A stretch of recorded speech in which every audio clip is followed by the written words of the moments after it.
कांग्रेस ने बीजेपी को ओपीएस पर आने के लिए मजबूर कर दिया और क्या सरकारें बहाल कर पाएंगी पुरानी पेंशन स्कीम। और आज बात करूंगी ओपीएस की, यानी कि ओल्ड पेंशन स्कीम की, क्योंकि ताजा ट्विस्ट एंड टर्न पॉलिटिक्स अगर देख रही है किसी मसले पर तो वो ओल्ड पेंशन स्कीम का है। लाखों सरकारी कर्मचारी है देश के जो ये मांग कर रहे हैं कि ओल्ड पेंशन स्कीम को वापस लाया जाए और ये जो न्यू पेंशन सिस्टम है एनपीएस, इसे हटाया जाए। तो ट्विस्ट एंड टर्न क्या आया और कहां से आया? क्योंकि ओपीएस के मुद्दे पर कांग्रेस हिमाचल जीती, इसके बाद कर्नाटक में भी इस वादे का कमोबेश फायदा मिला, छत्तीसगढ़ में ऑलरेडी ओल्ड पेंशन स्कीम लागू है और राजस्थान में भी लागू है। लेकिन राजस्थान में अशोक गहलोत सरकार ने एक और नया दांव ओपीएस को लेकर चला। वो क्या? अशोक गहलोत ने कहा कि अभी तक तो हम चुनावी गारंटी दे रहे थे ओल्ड पेंशन स्कीम की, लेकिन अब अगर सत्ता में हमें वापस लाओगे तो हम इसको कानूनी गारंटी भी देंगे, यानी कि कानूनी जामा पहनाएंगे, यानी कि कानून बना देंगे कि राज्य के हर सरकारी कर्मचारी को ओल्ड पेंशन स्कीम के तहत पेंशन मिलेगी। यह नया दांव अशोक गहलोत का। और जो 7 चुनावी गारंटी है उनमें ये सबसे ऊपर प्रमुखता से चुनावी गारंटी रख दी गई है। इधर प्रियंका गांधी वाड्रा लगातार मोदी सरकार पर हमलावर है कि 20,000 करोड़ में नई संसद बना सकते हैं, 10 लाख करोड़ अपने तमाम कारोबारियों का, मित्र कारोबारियों का माफ हो सकता है, राइट ऑफ हो सकता है। तो महज 2 लाख करोड़ रुपए ओल्ड पेंशन स्कीम के तहत खर्च क्यों नहीं हो सकते? ये प्रियंका गांधी मुद्दा बना रही है। अब ऐसे में सवाल यह है कि कांग्रेस का एक तरफ ओपीएस को लेकर यह शंखनाद, लेकिन दूसरी तरफ देश भर के सरकारी कर्मचारी भी विरोध का शंखनाद करते हुए हाल फिलहाल के दिनों में नजर आए। बिहार, महाराष्ट्र, हरियाणा, दिल्ली, इन चारों राज्यों में जबरदस्त विरोध प्रदर्शन हुआ। तस्वीरें आपके सामने स्क्रीन पर है और इसमें सबसे बड़ा विरोध प्रदर्शन रहा 2 अक्टूबर को रामलीला मैदान में, दिल्ली के रामलीला मैदान में, जहां पेंशन शंखनाद रैली निकाली गई। 20 राज्यों के हजारों सरकारी कर्मचारियां इकट्ठा हुए और शंखनाद हुआ कि एनपीएस वापस लो और ओपीएस को बहाल करो। लेकिन यहां सबसे दिलचस्प चीज जो हुई सियासी लिहाज से वो ये कि इस रैली को समर्थन मिला आम आदमी पार्टी का भी और कांग्रेस का भी। तो यहीं से ट्विस्ट एंड टर्न की एक बिसात बनी, एक जमीन तैयार हुई। और ऐसे में आज पहली बार, क्योंकि चुनावी माहौल है, पहले 5 राज्यों के चुनाव है और फिर 2024 का सबसे बड़ा चुनाव, सत्ता में वापसी की जद्दोजहद सबकी रहेगी, कांग्रेस की भी जिसे निर्वासन मिला हुआ है 10 साल से, और बीजेपी की भी। तो ऐसे में देश के गृह मंत्री आज राजस्थान के जयपुर में थे। प्रेस कॉन्फ्रेंस की ओपीएस पर जवाब देना पड़ा। जब सवाल पूछा तो देश के गृह मंत्री ने कहा कि ओपीएस को लेकर कमेटी हम ही ने बनाई है। जिस कमेटी का जिक्र अमित शाह ने करके ओपीएस के इस सवाल को टाला, उस पर मैं बात करूंगी, लेकिन उसके पहले यह भी बता दूं कि कल ही दिल्ली में आरएसएस के एक विंग ने भी जबरदस्त तरीके का प्रदर्शन किया जंतर मंतर पर और ठीक यही मांग रखी, जिसको जाहिर सी बात है कि आरएसएस का विंग है तो आरएसएस का समर्थन भी दिखा ओल्ड पेंशन स्कीम को लेकर। और यहीं से ये अमित शाह के बयान का ट्विस्ट एंड टर्न भी नजर आया। लेकिन जिस ओपीएस पर कमेटी की वो बात कर रहे हैं, वो कमेटी बनी कब, इसको लेकर बड़ा असमंजस है, बड़ी संशय की स्थिति है। क्योंकि जिस कमेटी का वो जिक्र कर रहे हैं वो कमेटी दरअसल ओपीएस पर नहीं बनी, एनपीएस पर बनी, जिसका जिक्र किया 25 मार्च 2023 को देश की वित्त मंत्री निर्मला सीतारमण ने, और ये कहा कि एनपीएस की समीक्षा होगी।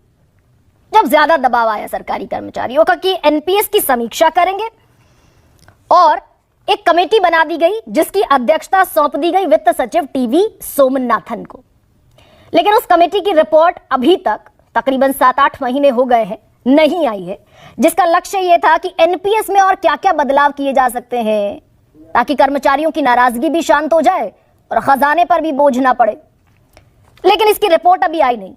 लेकिन ट्विस्ट एंड टर्न का जो एग्जाम्पल मैं दे रही थी वो इसलिए भी कि इसके ठीक पहले संसद में केंद्रीय वित्त राज्य मंत्री भगवत कराड़ ओपीएस को लेकर अपना बहुत साफ स्टैंड रख चुके हैं कि सरकार ओपीएस को लेकर किसी प्रस्ताव पर विचार नहीं कर रही है। अलावा इसके पहले केंद्रीय वित्त आयोग के चेयरमैन एनके सिंह ही कह चुके हैं कि ओपीएस देश की अर्थव्यवस्था के लिए बेहद खराब है। अन्यायपूर्ण है। सिर्फ इतना नहीं, इन्होंने तो राज्यों को कड़ी चेतावनी के साथ चिट्ठी भी लिखी थी कि आप संभल जाइए, अर्थव्यवस्था पर इसका बेहद घातक असर होगा। तो केंद्र सरकार इस स्टैंड के साथ अभी तक खड़ी हुई नजर आई, और आज जब यह मुद्दा न सिर्फ इस विधानसभा चुनाव को बल्कि अगले लोकसभा चुनाव को भी प्रभावित करता हुआ दिखा, कांग्रेस इस पर एज लेती हुई दिखी, आम आदमी पार्टी उसके समर्थन में खड़ी दिखी, तो देश के गृह मंत्री का यह बयान आया। लेकिन क्या वाकई कांग्रेस को सरकारी कर्मचारियों की इतनी चिंता है, या फिर कांग्रेस भी ट्विस्ट एंड टर्न का शिकार हुई? क्योंकि 2004 में अटल बिहारी वाजपेयी की सरकार ने पहली बार एनपीएस को इंट्रोड्यूस किया, उसके बाद 10 साल यूपीए की सरकार रही। चाहते तो एनपीएस को वापस ओपीएस में बदल सकते थे, लेकिन 10 साल सरकार चलाई, नहीं बदला। उसके बाद 9 साल मोदी सरकार भी रह गई। अभी तक की बात अगर मैं करूं, तब भी कांग्रेस को ख्याल नहीं आया। ख्याल आया पहली बार 2022 में राजस्थान में कि भाई सरकारी कर्मचारी परेशान है ओपीएस को लेकर, तो ओपीएस लागू कर दिया गया। तो कुल मिलाकर मुद्दा यही है, गारंटी के तौर पर तमाम राजनीतिक पार्टियों को नजर आ रहा है। एक छोटी सी जानकारी मैं ये और देना चाहती हूं कि मनमोहन सिंह ने भी, देश के प्रधानमंत्री ने 2006 में ये बात कही थी, this is very harmful, OPS is harmful for the Indian economy. और इस बात की प्रशंसा प्रधानमंत्री नरेंद्र मोदी भी कर चुके हैं। लेकिन उसके बावजूद ओपीएस और एनपीएस के बीच सारी राजनीतिक पार्टियां फंसी हुई नजर आती हैं। बहुत संक्षेप में ओपीएस और एनपीएस समझ लीजिए कि क्या है। ओपीएस के तहत रिटायरमेंट के बाद अंतिम वेतन जो किसी भी कर्मचारी को मिलता था, उसका 50% मासिक पेंशन के तौर पर मिलता था। सरकार पूरा वहन करती थी यह खर्च, कर्मचारी की जेब से तनख्वाह से कुछ नहीं काटा जाता था। लेकिन एनपीएस में कर्मचारी की बेसिक सैलरी और डियरनेस अलाउंस, उसका 10% काटा जाता है, 14% राज्य सरकार देती है। 80 साल के बाद ओपीएस में पेंशन में इजाफा था, 20 लाख की ग्रेचुइटी थी, कर्मचारी की मृत्यु पर पत्नी को पेंशन थी, हर 6 महीने पर डियरनेस अलाउंस बढ़ना था तो पेंशन भी बढ़ती थी, और ये सब खर्च देती थी सरकार, कर्मचारी की तनख्वाह से कुछ नहीं कटता था। लेकिन इधर एनपीएस में क्या हुआ कि आप रिटायरमेंट के बाद भी अपना पूरा पैसा नहीं निकाल सकते, 60% निकाल सकते हैं, 40% निवेश करके रखना पड़ेगा। वो सरकार शेयर बाजार में लगाएगी, और शेयर बाजार के उठने और गिरने पर यह तय होगा कि आपको कितना पैसा पेंशन के तौर पर मिलेगा। यानी कि कोई सुरक्षा की गारंटी नहीं है, बाजार नीचे गया तो आपका पैसा भी नीचे जाएगा। और कुछ तो ऐसे भी एग्जाम्पल है कि 80,000 महीना तक कमाने वाले सरकारी अधिकारी को मात्र 2100 रुपए की पेंशन मिली एनपीएस के तहत। तो यही पूरा मुद्दा सियासी मुद्दा अब बनता हुआ नजर आ रहा है, पॉलिटिकल टूल की तरह, टूथ की तरह इस्तेमाल भी हो रहा है। ऐसे में 2 बड़े महत्वपूर्ण सवाल, बयान मैं आपके सामने रखती हूं। मोदी जी की गारंटी मैं सुनाता हूं आपको। सरकारी जो अफसर थे, उनका जो ओपीएस स्कीम था नरेंद्र मोदी ने रद्द किया, उनके जेब में से पैसा निकाल कर अडानी को पकड़ा दिया। हमने फिर से ओपीएस स्कीम लागू किया, जो आपका हक बनता है हमने आपको वापस दिया। तो आप एक बात याद रखिए, यहां बीजेपी की सरकार आएगी तो जो कुछ हमने आपके लिए किया, चाहे वो ओपीएस हो, चाहे वो स्वास्थ्य की योजना हो, 500 रुपए का सिलेंडर हो, अंग्रेजी स्कूल हो, ये सारे के सारे काम बीजेपी बंद कर देगी। पिछले 1 साल के दौरान कांग्रेस सरकार ओल्ड पेंशन स्कीम को लेकर लगातार बात उठाती रही है। केंद्र सरकार इस पर कोई विचार रखती है कि ओल्ड पेंशन स्कीम? हमने विचार के लिए एक कमेटी बनाई है, वो कमेटी इस पर काम कर रही है। जैसे ही कमेटी की रिपोर्ट आएगी हम इस पर विचार करेंगे। तो अभी तक कोई प्रस्ताव नहीं था, अभी ओपीएस को लेकर कमेटी बनाने की बात देश के गृह मंत्री अमित शाह कर रहे हैं, क्योंकि सवाल केंद्र के और राज्य के मिलाकर 10 करोड़ सरकारी कर्मचारियों का है, पेंशनर्स का है, और ये 10 करोड़ वोटर हैं इस देश के। ऐसे में क्या है आज का सबसे बड़ा सवाल, मैं आपके सामने रखती हूं। मुद्दा बड़ा भी है और चुनावी भी है, और चुनाव सिर पर भी है, और आने वाला चुनाव भी तकरीबन सिर पर है। तो विश्वास पाठक, सबसे पहले तो मुझे यह समझा दीजिए कि आपने ओपीएस को लेकर कौन सी कमेटी बनाई जिसका जिक्र देश के गृह मंत्री कर रहे हैं?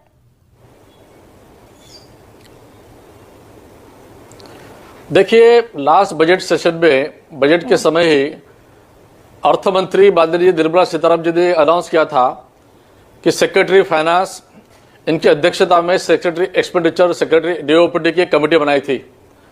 कमेटी इसलिए बनाई थी कि जो न्यू पेंशन स्कीम है, न्यू पेंशन स्कीम लागू करने के बाद में ओल्ड पेंशन स्कीम की जब वापस से जिक्र हुआ तो क्या हम न्यू पेंशन स्कीम में ऐसे कुछ प्रावधान कर सके जिसके तहत ओल्ड पेंशन स्कीम समान बेनिफिट लोगों को मिले।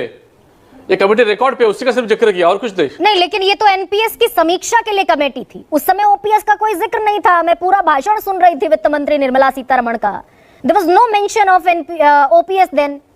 एनपीएस की समीक्षा के लिए कमेटी बनी जिसकी रिपोर्ट का भी कुछ अता पता नहीं। नहीं, एनपीएस की समीक्षा करने की जरूरत क्यों पड़ी? क्योंकि जब डिमांड आई कि ओपीएस जो थी, ओल्ड पेंशन स्कीम थी, उसके समान बेनिफिट हमें मिलना चाहिए, तो एक कमेटी बनाई गई और कमेटी की जांच चल रही है। उसका रिपोर्ट आएगा। देखिए, भारतीय जनता पार्टी कोई पेंशन स्कीम के खिलाफ नहीं है। 2004 में जब पूरा नेशनल लेवल पे कंसेंसस बना कि old pension scheme is going to become liability, इसको हमको कुछ करना पड़ेगा, तो सर्व पक्ष ने उसको कंसेंट दिया और 2004 से हमने एनपीएस लागू की। उसके बाद 11 साल तक किसकी सरकार थी? क्यों ने मनमोहन सिंह ने या चिदम्बरम जी ने वापस से ओपीएस लाई? नहीं, ये सवाल ठीक है, लेकिन उसके पहले एक और सवाल है विश्वास पाठक। मजबूर हो गया। आप कह रहे हैं कि बीजेपी अगेंस्ट नहीं थी, विरोध में नहीं थी, तो वित्त राज्य मंत्री भगवत कराड़ कह रहे थे कि भाई ओपीएस पर कोई प्लान नहीं है हमारा रीथिंक करने का। संसद में बयान दिया उन्होंने, we are not going to revoke that. नहीं, विरोध में नहीं थी इसका, नहीं विरोध में नहीं थी इसका क्या मतलब यह है कि हमें हकीकत को एक्सेप्ट करना पड़ेगा। पैसे का काम पैसा ही करता है, इसलिए एनपीएस में हम ऐसा कुछ प्रावधान लाके ज्यादा मुनाफा बेनिफिट दे सकते हैं क्या, वो विषय था। उसके लिए ये कमेटी बनी है। देखो, सवाल ऐसा है कि अभी जब 5 राज्यों के चुनाव है और 5 राज्यों में जिस प्रकार से कांग्रेस को कोई दूसरा मुद्दा बचा नहीं है, वो ओल्ड पेंशन स्कीम की तरफ जा रहे हैं, लोगों को गुमराह कर रहे हैं। हम एक रिस्पॉन्सिबल पॉलिटिकल पार्टी के तहत बताना चाहते हैं कि हम एनपीएस पे संशोधन करके ज्यादा से ज्यादा लाभ कैसा दे सके सरकारी कर्मचारी को, उसके लिए वो समीक्षा कर रही है।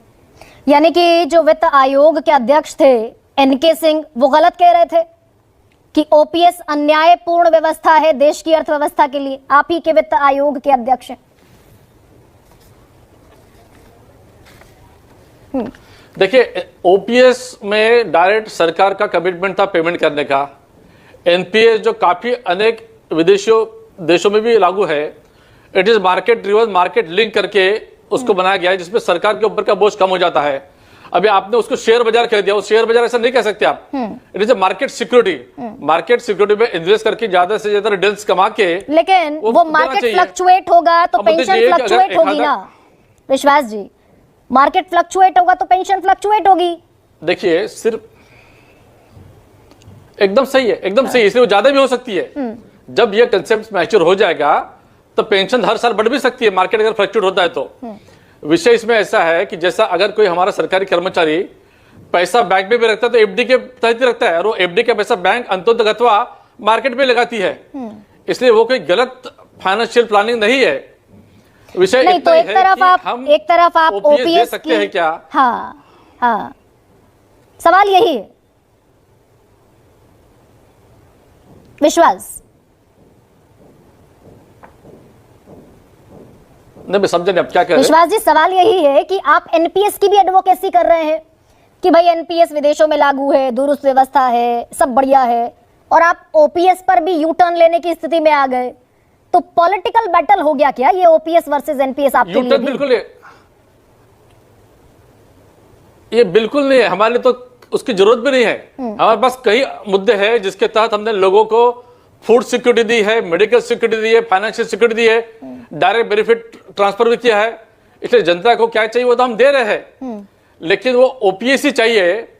इसके लिए जो अभी कांग्रेस कह रही है वो कतई बराबर नहीं, गलत है वो। ये 2004 में इसका पूरा विचार हो गई है और विचार के बाद ही एनपीएस लाई गई है, और एनपीएस लाने के बाद में अभी तक अगले 15 साल तक कांग्रेस ने कभी मुंह नहीं खोला। आज उनको इलेक्शन में जीतने के लिए कोई दूसरा मुद्दा नहीं दिख रहा है, इसलिए they are just attempting it. तो यानी कि एनपीएस जब सोच विचार कर लाई गई थी तो अब उस पर सोच विचारने की दोबारा फिर जरूरत क्यों आन पड़ी? नहीं, सोच विचार के लाने के बाद में निरंतर उसमें कुछ ना कुछ इंप्रूवमेंट तो हो ही सकता है ना। एक बार स्कीम बन गई श्री, ओपीएस में भी जैसा आपने कहा 50% बेसिक, उसके पहले बेसिक का प्रतिशत और कुछ था, डीए लिंक नहीं था, तो ये तो इंप्रूवमेंट निरंतर होती रहती है, वो एनपीएस में भी होगी। तो ओपीएस दे पाएगी केंद्र सरकार, हाँ या ना? ओपीएस केंद्र सरकार नहीं देना चाहती है, वो एनपीएस को इंप्रूव करके ओपीएस के ज्यादा से ज्यादा बेनिफिट कैसे हो, इसके लिए समीक्षा के लिए कमेटी बनाइए, वो करेगी। ओपीएस सरकार नहीं देना चाहती है, तो ठीक है। ऐसे में विजय कुमार बंधु, केंद्र सरकार तो ओपीएस देने के मूड में है नहीं।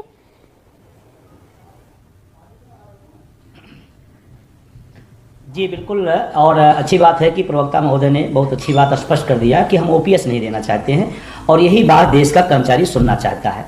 एनपीएस में वो सुधार नहीं चाहता है, ये बात बिल्कुल क्लियर कर लें, क्योंकि एनपीएस पेंशन व्यवस्था नहीं है, वो स्कीम है, और स्कीमों का इतना बंटर बाट है। भी उत्तर प्रदेश की मैं बात करूं, हर जिलों में एनपीएस का पैसा कौन ले जा रहा है, कहाँ ले जा रहा है, कहाँ लगा दे रहा है, कुछ अता पता नहीं है। उस पैसे का ना कोई माई बाप नहीं है। इसीलिए देश का 1 करोड़ जो एनपीएस कर्मचारी है वो हूबहू पुरानी पेंशन चाहता है। अब केंद्र सरकार के मान लीजिए पार्टी के प्रवक्ता ने सीधे क्लियर कर दिया कि ओपीएस नहीं देना चाहते हैं, तो अब कर्मचारी तय करेगा कि जो ओपीएस नहीं देगा हमें क्या करना है, वो हम तय करेंगे। नहीं तो फिर अमित शाह ने आज जो कहा, विजय बंधु, अच्छी बात है। और ये बात जो अमित शाह ने कहा आज ओपीएस पर हमने कमेटी बनाई, तो क्या कंफ्यूजन वाले स्टेट ऑफ माइंड में दिख रही है कि भारतीय जनता पार्टी?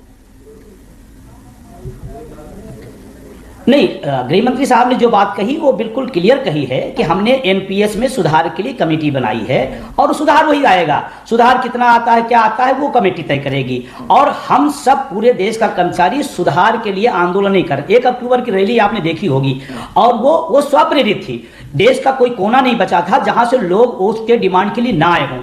हमने किताबों में पढ़ा था कि कन्याकुमारी से कश्मीर तक भारत एक है। इस पेंशन आंदोलन ने वो करके दिल्ली के रामलीला मैदान में दिखाया। वो अपने हक के लिए आया था, अपने बुढ़ापे की लाठी आया था। और हम कहते हैं कि तमाम बातें आती है, बार बार दोहरी बातें की जाती है। कभी कभी कहा जाता है कि इसमें बहुत पैसा मिलेगा। मैं कहता हूं मैं बहुत पैसा नहीं चाहता, मैं पुरानी वाला कम चाहता हूं। क्यों आप ज्यादा देना चाहते हैं? पहला काम।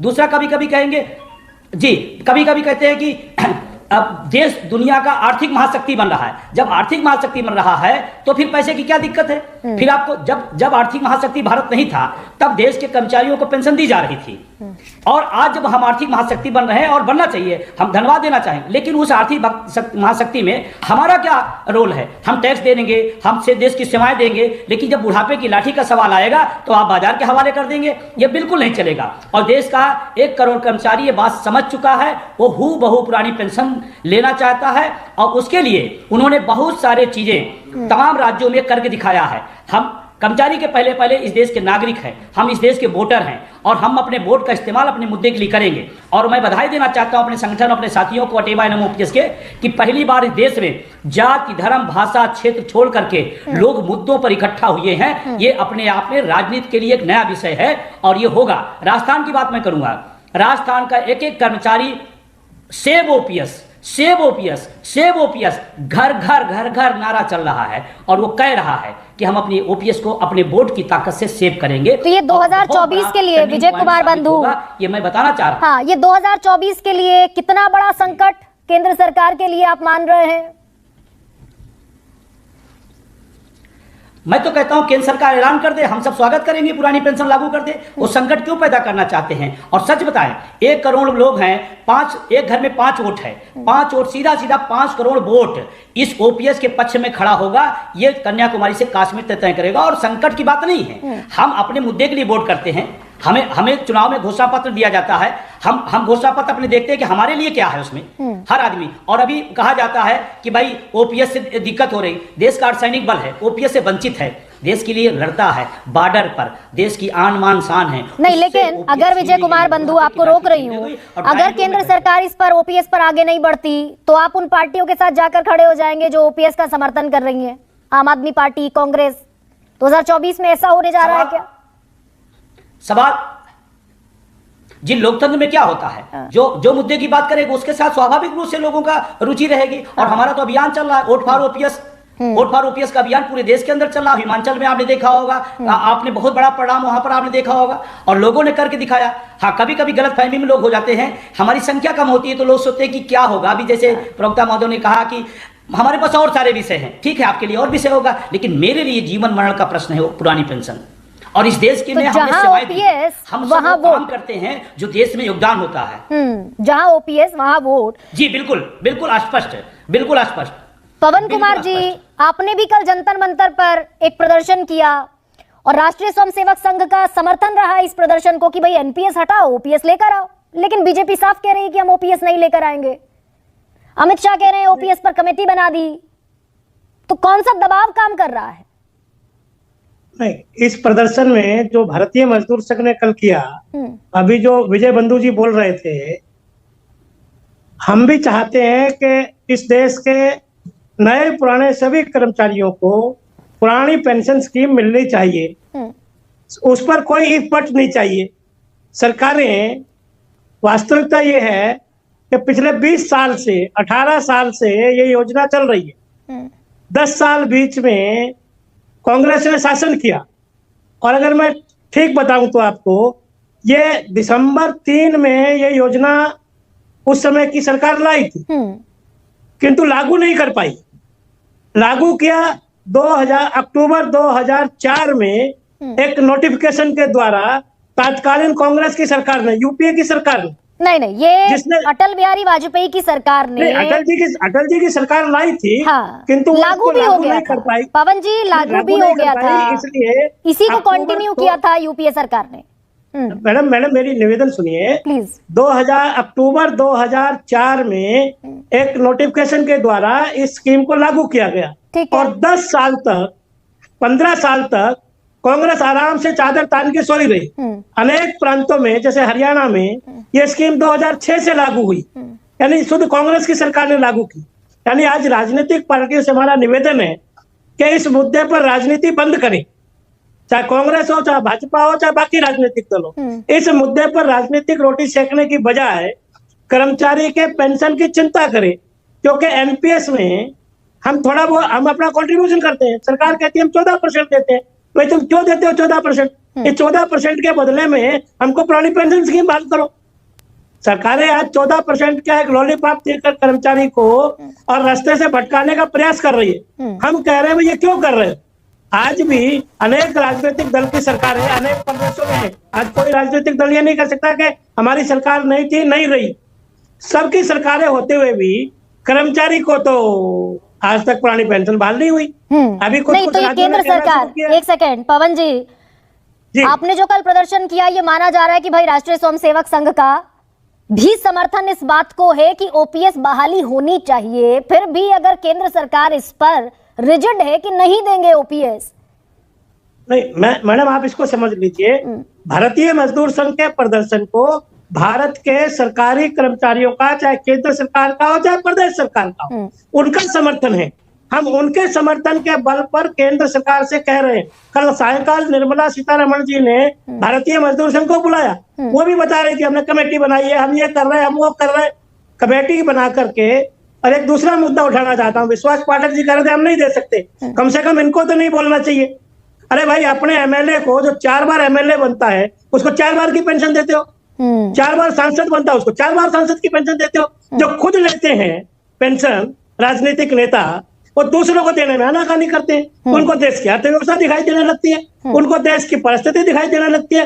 वो क्यों नहीं हिम्मत करते अपनी पेंशन छोड़कर जाने के लिए? क्यों विश्वास पाठक जी के पार्टी के सांसद और विधायक 4-4, 6-6 बार के सांसद विधायक 4-4, 6-6 बार की पेंशन देते? इनको ये कहते हुए भी संकोच नहीं होता? विश्वास पाठक के बारे में कुछ भी बोलेंगे नहीं देंगे। विश्वास पाठक, ये सवाल तो बड़ा लाजमी सा पूछे जाने वाला सवाल है कि भाई ओपीएस को लेकर आपने ये जो स्विफ्ट टर्न लिया, कल आरएसएस के विंग ने जंतर मंतर पर प्रदर्शन किया, आज अमित शाह को बोलना पड़ा कि ओपीएस पर कमेटी बना दी, यानी कि आप झुनझुना पकड़ाना चाहते हैं और हल की तरफ नहीं जाना चाहते। विधायकों को देंगे, सांसदों को देंगे, प्रधानमंत्री को देंगे, राष्ट्रपति को देंगे लाइफ लॉन्ग पेंशन, सरकारी कर्मचारी को नहीं देंगे। क्यों भाई? देखिए, इसके ऊपर भी बहस हो सकती है। अगर राष्ट्रपति से लेकर या जो सांसद है, विधायक है, इनकी पेंशन बंद करनी है तो उसका भी सर्वपक्षीय बैठक हो सकती है, उसके ऊपर भी विचार विमर्श हो सकता है। जैसा 2004 में ओपीएस को हटा के एनपीएस लाओ, ऐसा विचार हो गया था। देखिए अभी आप बार बार आरएसएस का उच्चारण कर रहे हैं। आरएसएस का पेंशन से कोई लेन देन है नहीं। भारतीय मजदूर संघ एक विंग है जो लेबर विंग है, जैसे भारतीय जनता पार्टी ये पॉलिटिकल विंग है। अब आरएसएस की बात ही निकली, इससे मैं बताना चाहता हूं कि दशहरे के दिन आरएसएस के मुखिया परम पूज्य मोहन जी भागवत ने इसी सरकार की आर्थिक नीतियों की सराहना की। उन्होंने कहा कि 3.5 ट्रिलियन की जो इकोनॉमी हो गई है और 5 ट्रिलियन की हो रही है वो अच्छी बात है। नहीं, मेरा सवाल तो अलग है। मेरा सवाल अलग है। एक सेकंड विश्वास पाठक, आपने खत्म कर दिया ना, आप एनपीएस ले आए, ओपीएस आपने खत्म कर दिया। आप कह रहे हैं कि समीक्षा हो सकती है सांसदों की, विधायकों की, राष्ट्रपति की, प्रधानमंत्री की पेंशन को लेकर, उसको लेकर तो कोई नोटिफिकेशन नहीं है। तो बड़ा सीधा सा सवाल है कि सरकारी कर्मचारियों की पेंशन से ही तकलीफ क्यों है? क्या तकलीफ है ये तो बताइए। देखो तकलीफ 2004 में की थी, वो समीक्षा की गई। आज मैं आपको रेलवे का उदाहरण देता हूं। रेलवे के जितने वर्तमान कर्मचारी है उससे ज्यादा रिटायर्ड लोगों को पेंशन सरकार को देनी पड़ती है, ठीक है, और वो भी करंट बजट के माध्यम से। इसलिए इसकी तकलीफ क्या है, 2004 को उसकी समीक्षा की गई, सभी दलों ने उसकी बात एक्सेप्ट करके वो आगे बढ़े। अभी सवाल ऐसा है जो एनपीएस लाया है which is a step forward, उसमें क्या संशोधन किया जाए, आगे कैसा बढ़ा जाए, बजट का प्रॉब्लम है। कमेटी बनाई है विश्वास पाठक, उसी को क्या मैं ये मानूं कि ओपीएस की तरफ वापस लौटने में सरकार के बजट का संकट है, ये माना जाए? Of course. तो फिर एक सवाल ये भी बनता है कि 10 लाख करोड़ जो है वो अरबपतियों का माफ कर देगी सरकार, और 2 लाख करोड़ का मात्र बजट है सरकारी कर्मचारियों की पेंशन का, उसका बजट नहीं। गरिमा जी, आप जैसे सीनियर पत्रकार ने ऐसी बात नहीं करनी चाहिए। वो माफ नहीं किया है, अकाउंटिंग में राइटिंग ऑफ होता है, इसका मतलब वो लायबिलिटी खत्म हो गई ऐसे नहीं है। That amount is still recoverable. देखो बिजनेस प्रैक्टिसेस में जो चीजें होती है वो होती है, उसको सरकार आड़े हाथ डील कर रही है। इसलिए उसका इससे कंपेयर करना आपके जैसे पत्रकार राइट ऑफ किया ना, गलत है। विश्वास पाठक, पेंशन का सवाल है, इसीलिए बोल रही हूँ। Right of NPA, non performing asset, non performing asset में आप डाल देंगे। राइट ऑफ का मतलब होता है, राइट ऑफ का मतलब बैलेंस शीट में से उसको क्लीन अप किया गया है, liability still remains there, enforcement of recovery still going on. ये बेसिक चीज पहले आप समझ लो। तो 5 साल में 10 लाख करोड़ का अनाज दे देंगे तो ठीक आप है। जैसे पत्रकार एक और बात समझ, फिर एक और बात का जवाब दीजिए। 10 लाख करोड़ रुपए का अनाज बांट देंगे 5 साल में, 2 लाख करोड़ का पेंशन नहीं देंगे, क्यों भाई? नहीं, देखिए फूड सिक्योरिटी, मेडिकल सिक्योरिटी और फाइनेंशियल सिक्योरिटी, इसके लिए सरकार कटिबद्ध है, लोगों को दे रही है। केवल पेंशन ये कोई डिसाइडिंग फैक्टर है नहीं। आज जो पेंशन की आप बात कर रहे हैं, उसके अलावा भी काफी चीजें केंद्र सरकार जनता को दे रही है और जनता उससे खुश है। इसलिए बार बार जनता नरेंद्र मोदी जी के साथ में है। अभी सवाल ऐसा है, कांग्रेस के पास कोई मुद्दा बचा नहीं है, इसलिए वो ओपीएस की तरफ मुद्दा भटका रही है, तो फिर लेकिन उससे आने वाले इलेक्शन पे कोई फर्क नहीं पड़ेगा। तो फिर अमित शाह ये कहते भाई प्रेस कॉन्फ्रेंस में कि we are not going to review, हम नहीं सोचेंगे ओपीएस पर। वो कमेटी की बात फिर नहीं करनी चाहिए। ओपीएस पर अगर इतना रिजिड स्टैंड है सरकार का, तो कहें देश के गृह मंत्री कि नहीं देंगे ओपीएस।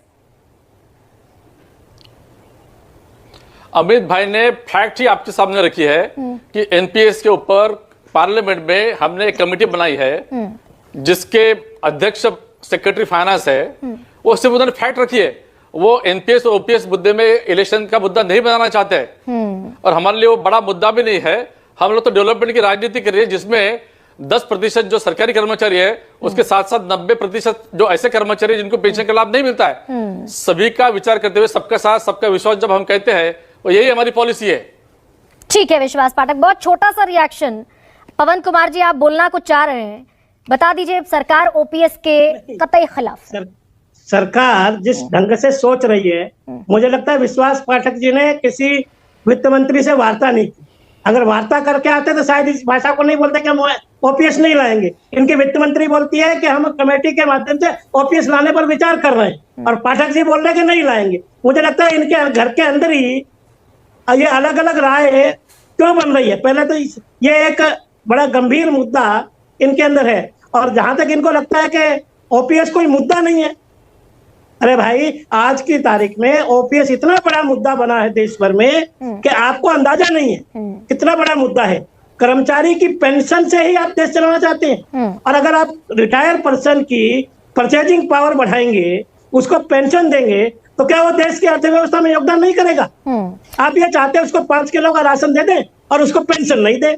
अरे भाई, पेंशन दे दो और राशन खरीद लेगा, अपना खरीद लेगा, परचेजिंग पावर बढ़ेगी तो देश की अर्थव्यवस्था में अपना योगदान करेगा। रोजगार दे दीजिए, इसलिए उस पर सोचिए। शिक्षा दे दीजिए, मुफ्त राशन की जरूरत नहीं पड़ेगी। ऐसे में देश रत्न निगम क्या वाकई मुद्दा नहीं है? ओपीएस और जो मुख्तलिफ बार बार अलग अलग स्टैंड नजर आ रहा है कि संसद में कहेंगे कि ओपीएस पर कोई रिव्यू नहीं होगा, कोई प्रस्ताव नहीं है, और फिर कमेटी बनाने का भी जिक्र होगा, तो क्या संशय में, रीथिंकिंग पोजीशन में, यू टर्न की स्थिति में दिख रही है भारतीय जनता पार्टी? गरिमा जी, इस सवाल के पहले मैं आपको कुछ तथ्य साबित करना चाहूंगा। ये जो एनपीएस का कानूनी जामा पहनाया गया था, इससे पहले कोई कानूनी जामा नहीं था 2004 में, ये आया 2013 में, pension fund regulatory development act 2013। उससे पहले इसको इम्प्लीमेंट क्रियान्वयन करने की कोई माध्यम नहीं था, तो ये कांग्रेस लाई थी 2013 में, जाने से पहले 2014 के पहले 2013 में। तो एक तथ्य बहुत इंपॉर्टेंट है, सबको ध्यान में रखना चाहिए। दूसरा, जब 7th पे कमीशन आया, तो जब उसकी सैलरी डिसाइड होती है वो एनपीएस के हिसाब से डिसाइड हुई कि सरकार पे बर्डन नहीं पड़े, और उन्होंने सैलरीज बढ़ा दी, बहुत बढ़ा दी। और आज जो डिमांड हो रही है वो 7th पे कमीशन के बेसिस पे सैलरी देनी पड़ेगी, जबकि सैलरी इस हिसाब से बनी थी, उस वक्त स्ट्रक्चर बना था जो कि एनपीएस को ध्यान में रख के बनाया गया था। तो ये जो आर्थिक भार जो आएगा सरकार के ऊपर, सरकार मेरे ख्याल से उसको लेके चिंतित है। सरकार इसलिए नहीं चिंतित है कि उनको देना पड़ेगा नहीं देना पड़ेगा, वो दे सकते हैं, कमेटी भी बना ले, चर्चा भी कर ले उस पर, और वो उसको दे सकते हैं। कोई भी सैलरी स्ट्रक्चर जब बनाया जाता है तो ये सारी चीजें ध्यान में रखी जाती हैं। नहीं, मेरा सवाल तो ये है, मैं अब आ रहा हूँ आपके सवाल पे, आपके सवाल पे आ रहा हूँ। कितना बड़ा पॉलिटिकल मुद्दा, संकट में आएगी बीजेपी सरकार क्या, या फिर दे आर मच कॉन्फिडेंट? नहीं, देखिए, ये मुद्दा तो है, इसमें तो कोई दो राय नहीं हो सकती है, और इसमें चर्चा भी होनी चाहिए। देखिए, सरकारें जनता की प्रतिनिधि होती हैं। अगर जनता से आवाज उठ रही है तो उसको, जनता के जो जितने भी प्रतिनिधि हैं, या इनकी जो एसोसिएशंस बनी हुई हैं, सरकारी कर्मचारियों की भी हैं, वो सब साथ में बैठे।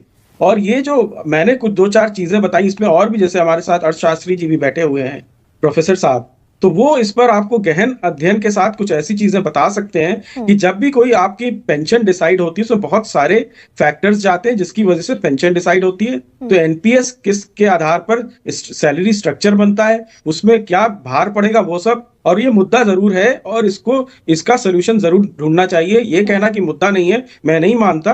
और कांग्रेस को भी देखिए अपना मुखौटा उतारना होगा। इसीलिए आलोक शर्मा भाई, आपका एक बयान मैंने देखा कि पुरानी पेंशन सरकारी कर्मचारियों का अधिकार है। यह अधिकार 10 बरस आपको तब याद नहीं आया जब आप यूपीए में सरकार चला रहे थे। 9-9.5 बरस मोदी सरकार के बीत गए, तब आपको याद नहीं आया। अब आपको हिमाचल की जीत ने एक स्पार्क दे दिया कि भाई ओपीएस भी मुद्दा हो सकता है, पॉलिटिकल टूल हो सकता है। देखिए, मैं समझता हूं ना तो एक पॉलिटिकल टूल है, ना ही ये कांग्रेस का मुद्दा है। ये मुद्दा कर्मचारियों का है। हाँ, इतना जरूर है कि कर्मचारियों के मुद्दे को सपोर्ट करने के लिए कांग्रेस आगे आई, चाहे वो हिमाचल हो, कर्नाटक हो, छत्तीसगढ़ हो, मध्य प्रदेश हो, और चाहे अब राजस्थान की बात हो। हमने साथ देने का काम जरूर किया है। हमारी सरकार आई, 10 वर्ष तक हमारी सरकार रही, इसमें कोई दो राय नहीं है। 1 जनवरी 2004 को इसको इम्प्लीमेंट किया गया, हमारी सरकार रही। लेकिन हमारी 10 साल की सरकार में 3 पे कमीशन आए।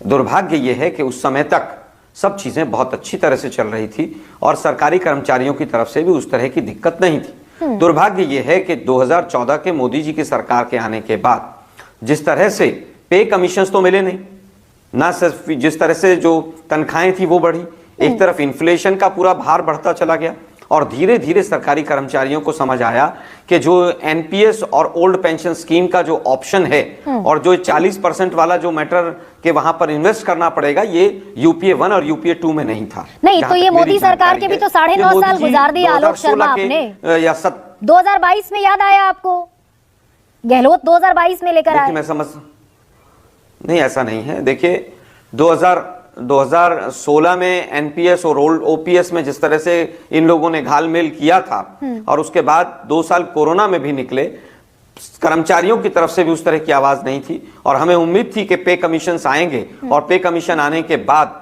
सरकारी कर्मचारियों की सैलरीज बढ़ेंगी तो कहीं ना कहीं ओल्ड पेंशन स्कीम या न्यू पेंशन स्कीम का कंपनसेशन होगा। लेकिन आज का जो सवाल है, मान लीजिए मैं ये भी मान लेता हूं गरिमा जी कि हमने इस आवाज को उठाने में देरी की, मुझे इसको स्वीकार करने में भी कोई आपत्ति नहीं, लेकिन आज का विषय, अब ये विषय आज जैसे जो सबसे बड़ा सवाल में आया, 2 सवाल हैं। क्या मजबूर हो गए?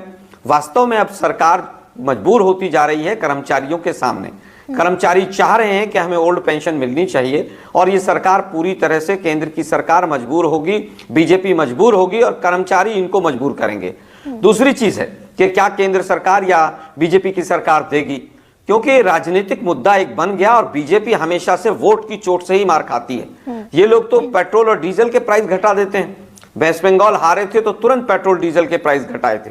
तो मुझे जो दूसरा सवाल है आज आपका सबसे बड़ा सवाल का कि क्या ये देंगे, मुझे पूरी उम्मीद है कि जैसे ही ये 3 दिसंबर को 5 राज्यों में हारेंगे उसके बाद तुरंत ये कमेटी का जो खेल है, जो आज झूठ बोल रहे हैं अमित शाह जी की कमेटी बनी है, कमेटी भी दिखाई देगी, उसकी मीटिंग भी होगी और एक लॉलीपॉप देकर ये 2024 के चुनाव में उतरेंगे। मुझे ऐसी पूरी उम्मीद है कि जैसे ही 3 दिसंबर को हारेंगे ये सरकार घुटने टेकेगी। लेकिन आलोक शर्मा, राजस्थान में आप लागू कर देते हैं ओल्ड पेंशन स्कीम ये सोचे बगैर कि पैसा कहां से आएगा। 41,000 करोड़ का बजट, पैसा केंद्र से मांगना पड़ता है। तो इतने भोले मासूम तो आप भी नहीं है ना जो ये न जानते हो कि भाई पीएफआरडीए के तहत पैसा नहीं मिल सकता आपको। आप ही ने हस्ताक्षर किए, राज्य सरकार ने। देखिए मुझे लगता है कि देखिए गरिमा जी, इसमें जो ओल्ड पेंशन स्कीम है उसमें जो केंद्र के कर्मचारी हैं या उनका जो पैसा है केंद्र का, उसको केंद्र अपना हिस्सा दे, इसके लिए भी तमाम राज्यों ने दबाव बनाना शुरू कर दिया है। और जीएसटी का भी जो शेयर है राज्य चाह रहे हैं कि हमारा समय पर मिले ताकि हम जो खर्चे हैं, जो भुगतान है उनको कर सकें। जहां तक राजस्थान की बात है, राजस्थान की पर कैपिटा इनकम 2018 में 30वें नंबर पर थी, 30th पोजीशन पर थी, जो आगे बढ़कर अब 12वें नंबर पर आई है।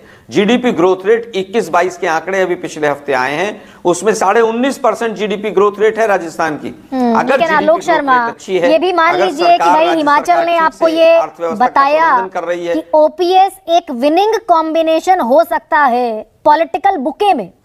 लेकिन संतोष मेहरोत्रा सर, अब मुझे और मेरे दर्शकों को ये एनपीएस और ओपीएस का ये जो गड़बड़ झाला है ये थोड़ा समझाइए। आरबीआई कहता है कि ओपीएस अगर राज्य सरकारें लागू करेंगी तो अन्यायपूर्ण व्यवस्था है, राज्यों को देना पड़ेगा तकरीबन 4.5 गुना तक ज्यादा बजट का हिस्सा। केंद्र सरकार भी यही कह रही है, लेकिन विरोधी जो सरकारें हैं, गैर बीजेपी सरकारें, वो लागू कर रही हैं धड़ल्ले से। तो what is actual impact on Indian economy, या ये सिर्फ पॉलिटिक्स के चलते खेल चल रहा है? नहीं, इम्पैक्ट तो इकोनॉमी पे होगा, में कोई दो राय नहीं है। मैं आपको ये कहना चाहता हूं आपके श्रोताओं को कि देखिए, सबसे बड़ी बात यह है कि ओल्ड पेंशन स्कीम के संग एक मूलभूत गलती सरकारी तंत्र द्वारा की गई थी कि ये एक डिफाइंड कंट्रीब्यूशन के तौर पे इसको माना गया था, यानी कि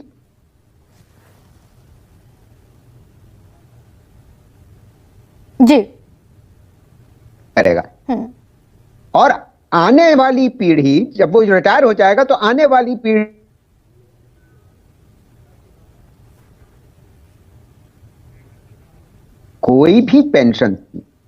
कोई पेंशन स्कीम इस प्रकार नहीं चलाई है। कंट्रीब्यूशन मुलाजिम जो कार्यकर्ता है वो भी देता है और जो एम्प्लॉयर है वो भी देता है, उससे एक फंड इकट्ठा होता है। मूलभूत गलती ये हुई थी ओपीएस के सोच के संग जब शुरू किया गया था कि कंट्रीब्यूशन कुछ आ ही नहीं रहा था जो मुलाजिम है, इस तरीके से कोई पेंशन स्कीम नहीं चलती। और ये कहना जो अभी इस कार्यक्रम में आपको सुनने को आया कि अरे हमने टैक्स तो पे किया था तो इसलिए हमको ओपीएस मिलना चाहिए। अरे क्या 91% लोग जो हमारे देश में बिना पेंशन के जीते हैं और जीते रहे हैं और जीते रहेंगे लगता है।